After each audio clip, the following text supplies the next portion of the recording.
जय हिंद, जय भारत। मेरे प्यारे दोस्तों, उम्मीद करता हूँ कि आप सभी अच्छे होंगे। सभी को मेरा प्यार भरा नमस्कार। इस वीडियो में हम डिस्कस करेंगे इंडियन पॉलिटी यानी भारतीय जो संविधान है उसके जो 22 चैप्टर हैं, उसमें जो सबसे पहला चैप्टर है यानी पहला भाग है, उसमें जो विद्यमान आपके जो अनुच्छेद हैं, 1 से 4 अनुच्छेद दिए गए हैं, उनके बारे में हम जानकारी लेंगे। इस भाग में जो है भारतीय राज्यों के बारे में बताया गया है, उनके नामों में किस तरीके से चेंजेस किया जा सकता है, उनके क्षेत्र में कोई विदेशी राज्य है उसको किस तरीके से भारत में शामिल किया जा सकता है, इससे संबंधित प्रावधान दिए गए हैं। ठीक है, किस तरीके से संविधान में संशोधन हो सकता है, तो काफ़ी कुछ जानकारी है एग्जाम के पॉइंट ऑफ व्यू से भी, और वैसे भी हमें जो है भारत देश के नागरिक होने के नाते हमें अपने भारत देश के जो है संविधान के बारे में जानकारी होनी चाहिए। सबसे पहले हम जानेंगे संविधान होता क्या है। तो संविधान एक ऐसा दस्तावेज है नियम कानूनों से संबंधित, जिसमें नियम कानून दर्ज होते हैं जिससे किसी देश को चलाया जाता है। मैं एक बार फिर अपनी बात को रिपीट करना चाहूँगा। संविधान एक ऐसा नियम कानूनों से संबंधित एक दस्तावेज है जिससे किसी देश को चलाया जाता है। संविधान आपका जो है मौखिक भी हो सकता है, लिखित भी हो सकता है। कुछ देशों का संविधान मौखिक भी है मेरे प्यारे दोस्तों, और ज़्यादातर मोस्टली जो देशों का संविधान वो लिखित है। जितने भी विश्व के अंदर देश हैं उनमें भारत का जो संविधान है वो एक काफ़ी बड़ा संविधान है और लिखित संविधान है। ठीक है ना। जब ये संविधान लिखा गया तो ये हाथ से लिखा गया और इंग्लिश लैंग्वेज में इसको लिखा गया है। बाद में जो इसको हिंदी लैंग्वेज में वो ट्रांसलेट किया गया। ठीक है ना। तो हमारा जो भारतीय संविधान है इसमें जो पहला ही चैप्टर है यानी पहला ही भाग है, इसमें राज्य और राज्यों के संघ के बारे में बताया गया है। अगर इसका हम पहला अनुच्छेद देखते हैं तो पहला अनुच्छेद हमें ये बताता है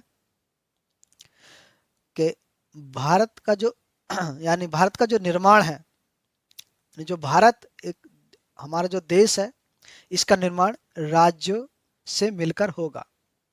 यानी भारत जो है एक राज्यों का संघ है। ये मैं कहना चाहूँगा एक लाइन में अपनी बात को, कि भारत एक राज्यों का संघ है। अब इस बात से क्या साबित होता है, यानी भारत जो है राज्यों का संघ है, इसका मतलब क्या निकल कर आता है ये तो आप किताब में भी पढ़ सकते हो इस लाइन को। तो खैर, तो यहाँ पर मुझसे पढ़ने का फायदा ही आखिरकार क्या हुआ, जब आपको मतलब ही समझ में ना आए, उसकी डिटेल से जानकारी ना मिले गहराई से, तो बेकार है। ठीक है। तो आइए मैं थोड़ी सी डिटेल से जानकारी देने की कोशिश करूंगा जिससे कि आपको अच्छे समझ में आ जाए इस लाइन का अर्थ है क्या आखिरकार। इस लाइन का अर्थ समझने के लिए पहले हमें 3 वर्डों के यानी 3 जो शब्द हैं उनके अर्थ समझने होंगे। सबसे पहला वर्ड मैंने यहाँ पर लिया है आपका कॉन्फेडरल यानी परिसंघ, जिसको हिंदी में बोला जाता है। और दूसरा है फेडरल, जिसको संघ बोला जाता है। और तीसरा है यूनियन, जिसको संघ कहा गया है। यानी आपका फेडरल और यूनियन, ये जो 2 वर्ड हैं, इनको हिंदी में संघ ही बोला जाता है। यहीं पर कन्फ्यूज़न हो जाता है और बच्चे एग्ज़ाम में जो कंफ्यूज हो जाते हैं, और एग्जामिनर इस तरीके से जो क्वेश्चन को टफ बनाते हैं, बच्चे को जो है कंफ्यूज कर देते हैं, और जिसे डिटेल से जानकारी होती है वो करेक्ट कर आता है आंसर को, और जिसको डिटेल से जानकारी नहीं होती वो कंफ्यूज हो जाता है और वो आंसर को रॉन्ग कर आता है। ठीक है। तो अब यहाँ पर तीनों का जो है हम एग्जाम्पल के थ्रू जो है अच्छे से जानकारी लेते हैं, जिससे कि आपको ये क्लियर हो जाए कि भारत जो है राज्यों का संघ जो है वो किस तरीके से है। ठीक है। जो संघ है वो फेडरल वाला संघ है या यूनियन वाला संघ है।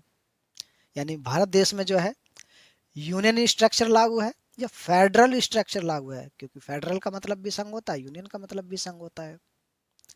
तो इसको एग्जाम्पल से अच्छे से हम जो है क्लियर कर लेते हैं, तभी आपको अच्छे से वो क्लियर हो पाएगा, वरना आपके माइंड में कन्फ्यूजन बना रहेगा।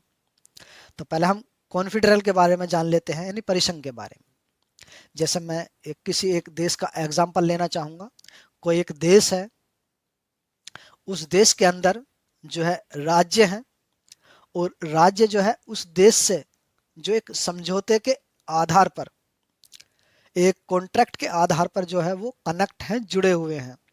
यानी राज्य का जो है केंद्र से एक कॉन्ट्रैक्ट हुआ, एक जो है आपका जो है एक मसौदा तैयार हुआ, उसके आधार पर तय किया गया कि हम जो है आपसे जुड़े हुए हैं, आप में शामिल हैं केंद्र से।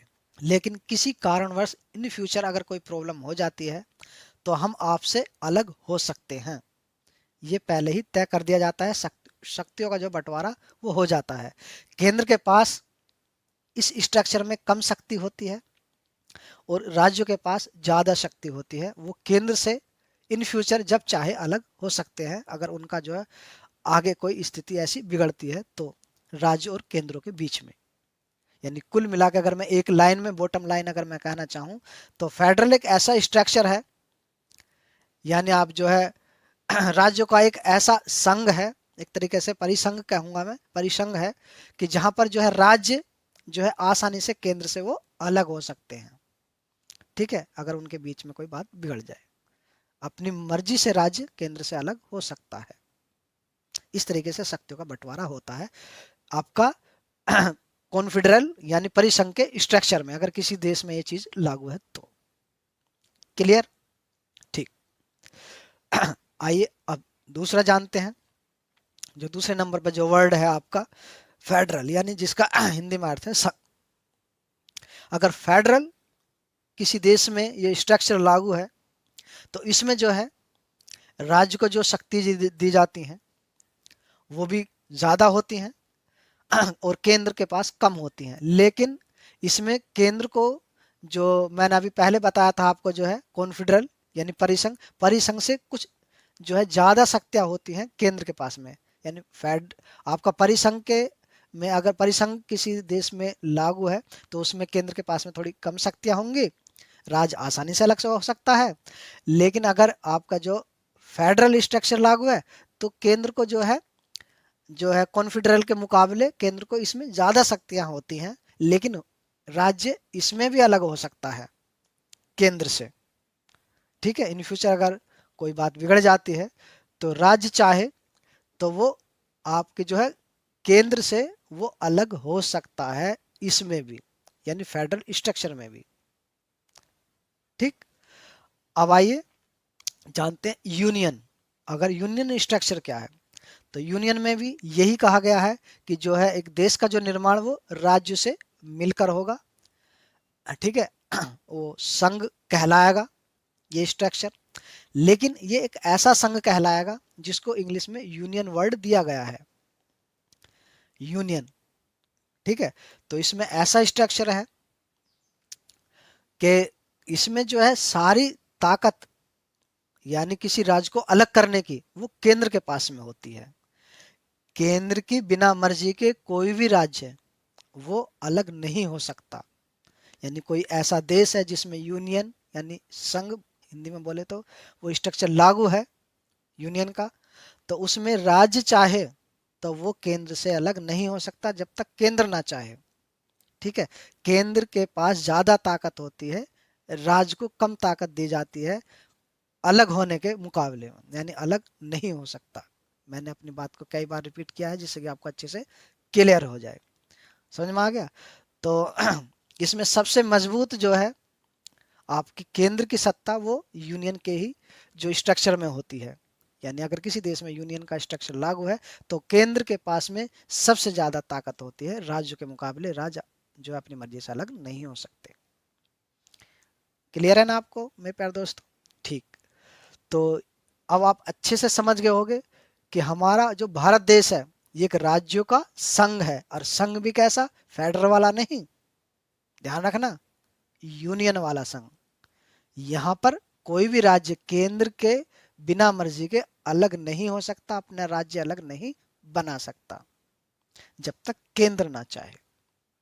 केंद्र के पास में सारी ताकत है राज्य को अलग करने की, उन्हें शामिल करने की, उनके नाम में चेंजेस करने की, उनके जो है जो धरातल स्ट्रक्चर में चेंजेस करने की, उनकी समय जो बाउंड्री लाइन है उनमें चेंजिंग करने की, या किसी राज्य को देने की, या कुछ हिस्सा अलग करके कुछ नया राज्य बनाने की, सब शक्तियां केंद्र के पास में है, राज्य के पास में नहीं है।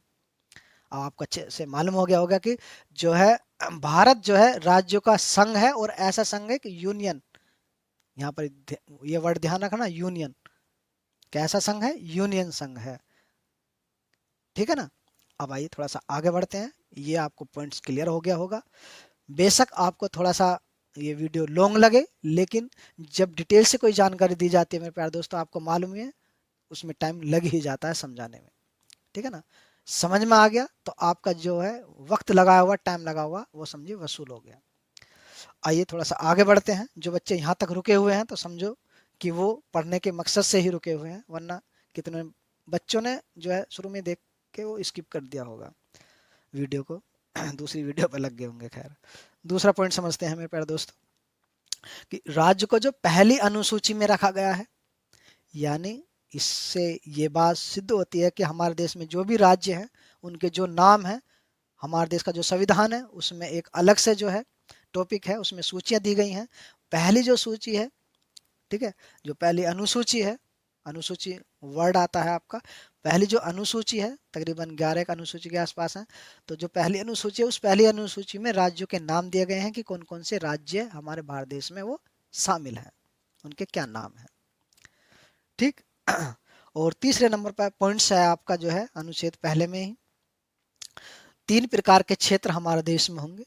पहला जो है हमारे देश के अंदर स्टेट होंगे यानी राज्य होंगे, जिनका क्षेत्र विशाल है, बड़ा है, ठीक है, जनसंख्या भी काफ़ी है, किसी में कम है किसी में ज़्यादा। और उससे छोटा अगर कोई क्षेत्र है धरातल के तौर पर भी, जनसंख्या के तौर पर भी, तो उसको यूनियन टेरिटरी कहा जाएगा, ठीक है। और तीसरा है अर्जित क्षेत्र, एक ऐसा जो है हमारे संविधान में एक ऐसी जो है जो एक प्रावधान किया गया है कि अगर इन फ्यूचर अगर हमारा भारत देश किसी विदेशी जो है राज्य को या जो है किसी जो है एरिया को अगर अर्जित कर लेता है, हासिल कर लेता है, तो वो भी भारत का हिस्सा हो जाएगा, ठीक है, वो समझा जाएगा। और उसे जो है और राज्यों की तरह या जो आपके ये जो जो है यूनियन टेरिटरी जो क्षेत्र हैं उनकी तरह जो है उन्हें जैसे भारत सरकार समझे उसे अपने में बाउंड्री में यानी लाकर, अपने एरिया में लाकर, यानी अपने उसमें जो एक अपने नक्शे के अंदर लाकर उसमें अपने देश के अंदर शामिल कर कर उसका जो है शासन चलाएगी, ठीक है।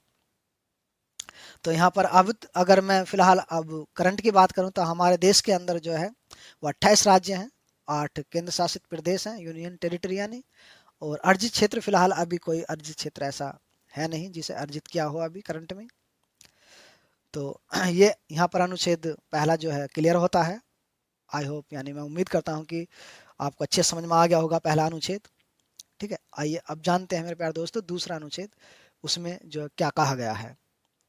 इसमें कहा गया कि राष्ट्रपति को पूर्व अनुमति देकर किसी भी विदेशी जो है जो एरिया है उसको अर्जित किया जा सकता है केंद्र सरकार द्वारा।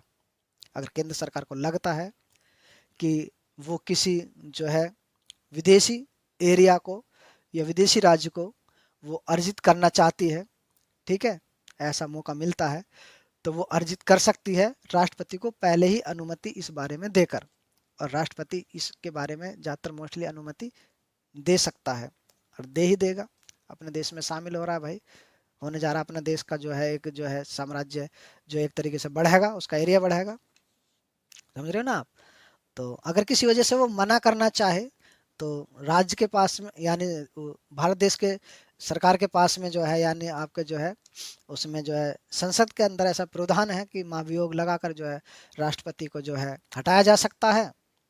क्योंकि महाभियोग आप सभी जानते हैं, जिन बच्चों को नहीं मालूम मैं आगे पढ़ाऊंगा, कि राष्ट्रपति को हटाया जा सकता है जिसकी सत्ता है और उसे बहुमत प्राप्त है संसद के अंदर, तो वो जाहिर सी बात है वो राष्ट्रपति को आसानी से हटा सकते हैं और दूसरा राष्ट्रपति नियुक्त हो जाएगा, वो मंजूरी दे देगा, ऐसे मोस्टली मंजूरी मिल जाएगी। खैर ऐसा होता नहीं है, लेकिन ऐसा ना भी हुआ तो भी जो है हटाकर दूसरा राष्ट्रपति को सरकार चुन लेती है।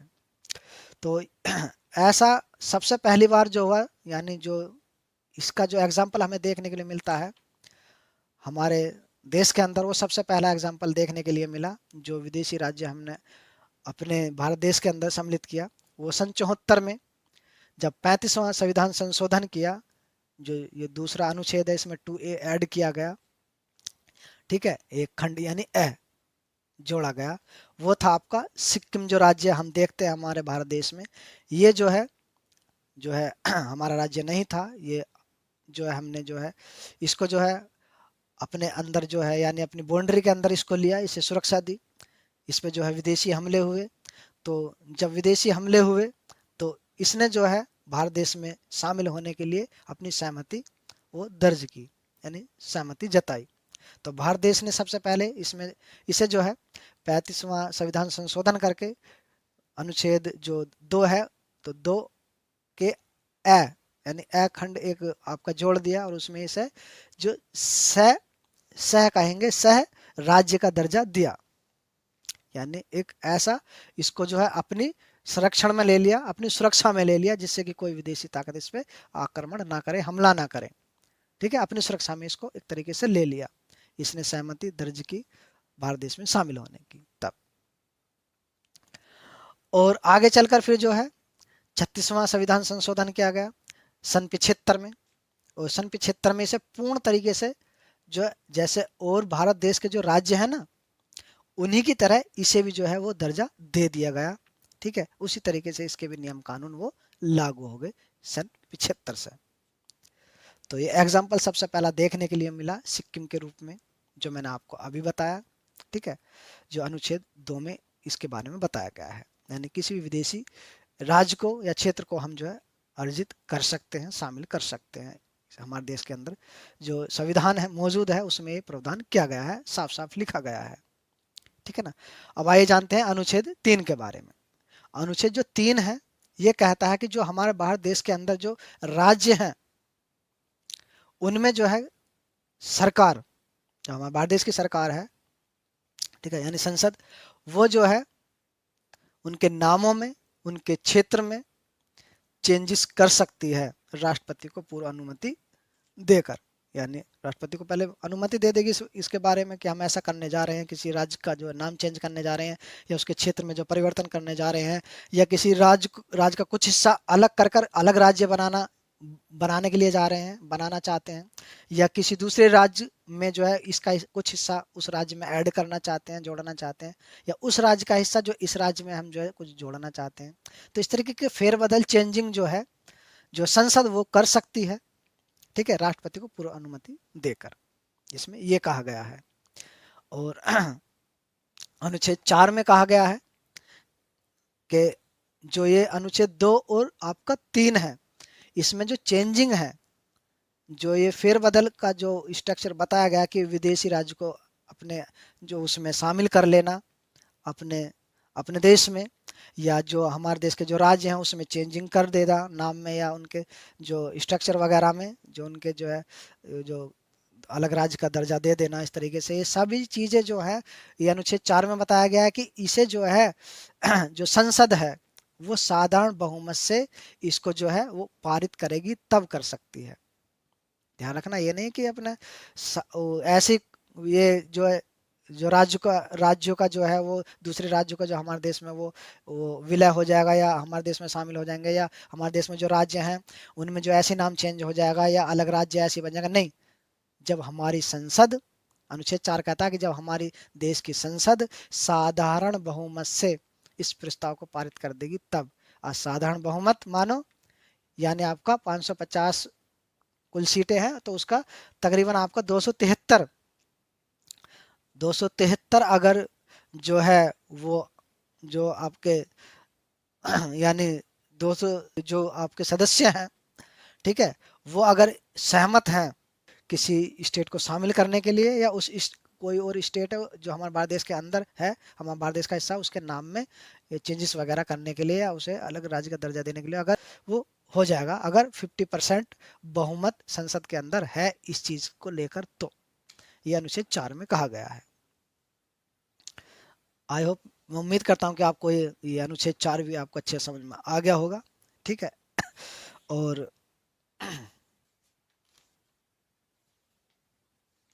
यहाँ पर एक चीज और बताने वाली है कि जैसे अगर अनुच्छेद आपका जो है 2 और 3 इनमें जो है भारत सरकार चेंजेस करती है, किसी राज्य के नाम में फेरबदल करती है, तो इसमें अनुसूची जो हमारे भारत देश के संविधान में दी गई है पहली और आपकी चौथी, उसमें भी चेंजेस करना होगा, क्योंकि पहली में जो है राज्यों के नाम दिए गए हैं। अगर किसी नए राज्य का जो है निर्माण होता है तो जाहिर सी बात है पहली अनुसूची में वो नए राज्य का नाम लिखना पड़ेगा।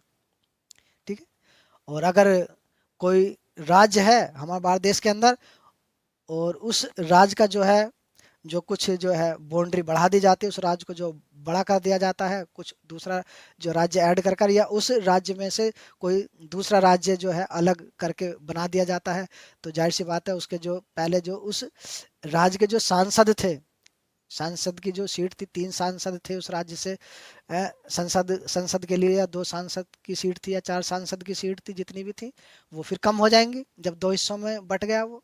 तो कम होने की वजह से तो फिर जो है सांसदों की सीट के बारे में भी जो चेंजिंग, वो जो अनुसूची 4 है उसमें जो चेंजिंग करनी पड़ेगी, क्योंकि अनुसूची 4 में जो है वो जो राज्य उसके संसद के अंदर जो राज्यसभा है, राज्यसभा के में जो है जो राज्य हैं, राज्यों का जो जो एक तरीके से वो उनके सांसदों का जो है बंटवारा होता है, किस राज्य से कितने सांसद जो राज्यसभा के अंदर वो आपके चुनकर आएंगे। तो उम्मीद करता हूँ कि आपको यहाँ तक अच्छे समझ में आ गया होगा। अगर मेरा पढ़ाया हुआ समझा हुआ आपको पसंद आया है, समझ में आया है, तो आप मेरी वीडियो को लाइक कर सकते हैं। ठीक है। और आपको जो इन फ्यूचर और भी जो है इंडियन पॉलिटी यानी भारतीय संविधान से संबंधित कंटेंट्स प्रोवाइड कराया जाएगा। आगे मैं आपको भाग 2 यानी नागरिकता के बारे में बताऊंगा। ठीक है। और आप जो है खुश रहें, मस्त रहें, व्यस्त रहें। तब तक के लिए मेरे प्यारे दोस्तों, जय हिंद, जय भारत।